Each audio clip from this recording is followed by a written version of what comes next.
While I was still in the rawest and most painful stages of my postpartum recovery, dealing with extreme exhaustion and literally still wearing those enormous, humiliating adult mesh diapers they force you to wear in the hospital, my mother-in-law crossed a line I never thought possible.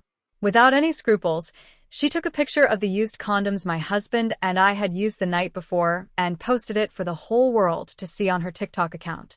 Not content with this blatant invasion of our privacy, she added a venomous caption. Young people these days have zero self-control. She barely leaves the delivery room, and she's already spreading her legs to seduce a man. Seeing such a betrayal, I didn't hesitate for a second. I went straight to the comment section of her post, and, consumed by rage, I posted a picture of her cheating on her husband with my own father-in-law's younger brother. To add insult to injury, I captioned it, "Guess the older generation really knows how to get wild when no one's watching." Later that day, I was lying in our bed, still dealing with the sharp pain and tremendous discomfort of those awful adult diapers they give you to cope with postpartum recovery. I was idly scrolling through TikTok, looking for anything that might numb my brain after the morning's drama. I'd finally managed to get the baby to fall asleep next to me, so my finger stopped on my messages inbox. Usually, it's just my friends sending me funny puppy videos or recipes I'll never make. But today was different. A random user had sent me a direct link along with a message that made my blood run cold. "Jenny, are you the one in the video?" I squinted, trying to focus on the profile picture on the small screen. It was a guy from my old job at the marketing agency. Completely confused, and with a knot of terror forming in my stomach, I clicked on the link he'd sent me. The exact second the video loaded on my screen, I felt all the blood rush to my face so fast and so forcefully that I thought I might faint right there. It was a video of me, unmistakably me, filmed that very morning while I was resting.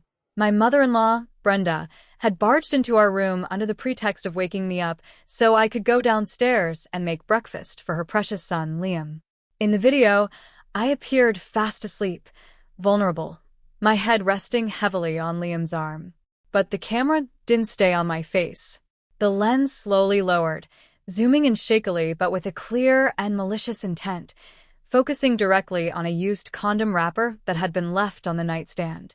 Then, like a low blow, her infamous caption appeared, in huge, bold letters that took up half the screen. "Today's kids present themselves to the world as innocent souls. But she's still bleeding from childbirth, and she's already seeking attention in the worst possible way. Zero self-control, shameful." My heart pounded against my ribs with such savage force that my chest ached.